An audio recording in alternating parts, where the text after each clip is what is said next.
truth or people with something to hide.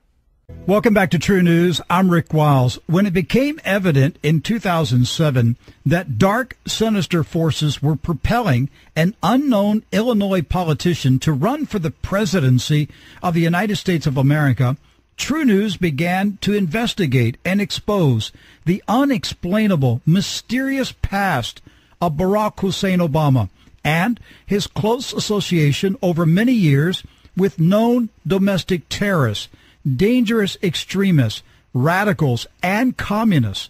True News has been in the forefront of the battle to penetrate the news media blackout about Obama's true identity, such as the fact that he has operated for decades with another name, Barry Soetoro.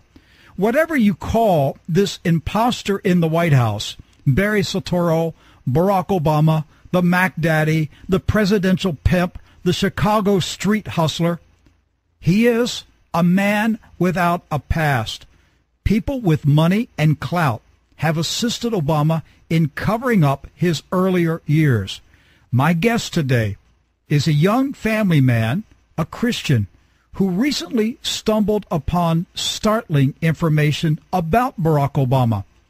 For privacy and security purposes, I will not reveal his name or location. I will simply refer to him as Al. He is a professional debt collector. A client hired him to locate a debtor and collect the money. In the course of tracking down the debtor, he unexpectedly found Michelle Obama's name. As he pursued the connection, the trail got darker and more sinister. Now, for the record, this man, Al, voted for Barack Obama in 2008. He is not a partisan opponent of Barack Obama. He is an American citizen who is outraged that Obama lied to him and the nation about his true identity. Now, this is the first time this information has been broadcast on radio or TV. You and I are hearing it together for the first time. So let's bring Al onto the program and let him tell us what he discovered about this lying scoundrel in the White House. Al, welcome to True News. Hello, sir. How are you doing today? I'm doing great. Okay, so by profession, you're a debt collector, and you were working on a case. You were trying to get information about an individual who owed money to companies, and somehow Barack Obama came into this story. Tell us how this all started. Well, yes, sir. Actually, it was on one of the nights that I actually choose, to go ahead and do my skip tracing. Because as part of my business, we have to. What's skip tracing? We have to verify the names and addresses of our debtors. What's skip tracing? Skip tracing is a means by which we actually ascertain the location, names, addresses, verify Social Security numbers, verify previous addresses, verify friends, relatives, of the individuals that that we're actually skip tracing, for the debt. Okay, so the first process is to make sure that the person you are zeroing in on is the actual debtor that you want. Yes, sir. Absolutely. Okay. So you were working on another case involving another individual, and did this individual live in Washington or Chicago? What's the connection? Chicago. Chicago. Okay. Yes, sir. All right. Go ahead and pick up the story. Sure.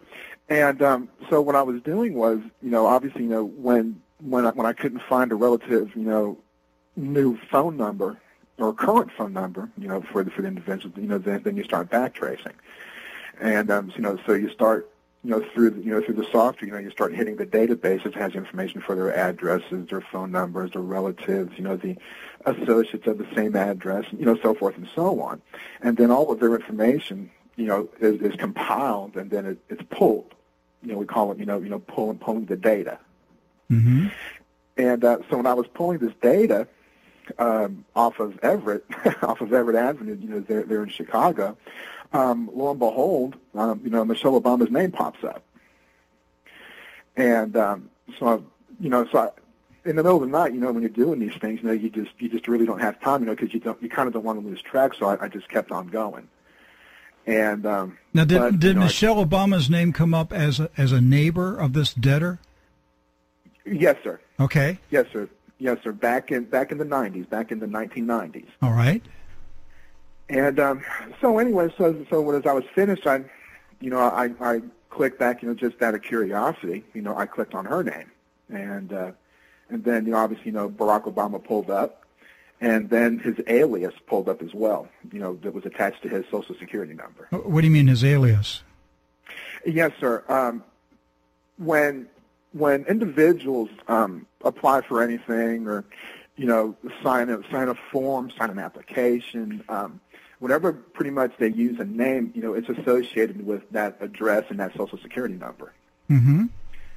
And apparently at one time, as of 2009, actually as of November 2009, the alias Bonnell Harrison J, or Harrison J. Bonnell, was actually used with Barack Obama's Social Security number and his address of 5046 South Greenwood Avenue, Chicago, Illinois, 60615. Harrison J. Burnell? Bonnell, B-O-U-N-E-L. B-O-N? B-O-U-N-E-L. Harrison J. Bonnell. Uh-huh. Or the alias Harrison J. Bonnell. I've never heard this. I thought you were going to say Barry Soetoro. No, sir. No, sir. Actually, I looked up Barry Soetoro, and I couldn't find it. It doesn't exist anymore. Okay, and what's the street address again? 5046 South Greenwood Avenue, Chicago, Illinois, 60615. And actually, at the time, I didn't even know what his home address was. So all this to me was like, hitting me, just like a brick wall. I didn't even know. This is new to me. I have never heard the name Harrison J. Bonnell. Yes, sir. Yes, sir. That was the irony. That was the first anomaly that I discovered, because it's sharing Barack Obama's Social Security number and his home address and the home phone number as well. Okay, so the Harrison J. Bonnell, it's not just that Harrison J. Bonnell is connected to the address where Michelle and Barack Obama live. You could say, okay, somewhere out there is a Harrison J. Bonnell who lived there at some time and got his mail at 5046 South Greenwood Avenue, Chicago. But you're saying that the name Harrison J. Bonnell shares the same Social Security number as Barack Hussein Obama? Yes, sir, the exact one. But because what I did was, in order to double-check these things, I have a way that I can backtrack it. And so when I took the Social Security number by itself and entered it into, my search screen, it reverted back and it pulled up Barack H. Obama, Harrison J. Bonnell, or Bonnell Harrison J. at the same time. It gave me two results for the same social. Okay, so what happened then? Well, I'm sitting there and I'm looking at it. I said, well, from my own experience, when you have multiple names with one Social Security number, I look at it, and well, I mean, that's the way that we're taught really, is to look at it as a case of either stolen identity, okay, or someone using his social, or he let somebody use that social. Okay, that's what I was looking at. Actually, I look at it from the standpoint of proving proving the anomaly, not taking it for granted that it existed. I had to prove it. Okay. And so when I clicked on Bonnell Harrison J's relatives, Michelle Obama pulled up. Oh, boy. Her name pulled up as a relative of Bonnell Harrison J. And it showed up with her social, her spouse's, her cell phone numbers, and the address, 5046 South Greenwood, as of October 2010. So when that happens, that tells me one thing, okay, that whoever this Bonnell Harrison J person is, or Harrison J Bonnell, when they associated themselves with Michelle Obama and the 5046 South Greenwood Avenue address. So I clicked on the home address. I clicked on the 5046 South Greenwood. And when I pulled up that information, it showed me two separate owners of the house, not the Obamas. Okay, so the house that Obama's living in, or was living in, 5046 South Greenwood, it's not owned by the Obamas. Who owns the house? A judge by the name of Jane L. Stewart. She's a circuit court judge in Chicago, and she is also an Obama contributor. And a Mr. Harvey Weinberg, who is a partner in the firm that handles Obama's taxes. How about that? His tax lawyer. Yes. His accountant, actually. His tax accountant owns the house. Yes, sir. Yes, sir. As per my national property search. And it is with the accounting firm of Weinberg, Solomon, Howell, and Shane. Weinberg, Solomon? Weinberg, Solomon, Howell, and Shane. And what was the circuit court judge's name? Jane L. Stewart. And so when I did a backtrack search on her name, I actually keyed her name into my database, and it pulled up her owning 5046 South Greenwood.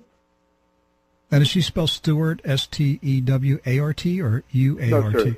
It's S-T-U-A-R-T. Oh, okay. And she shows up at the same house?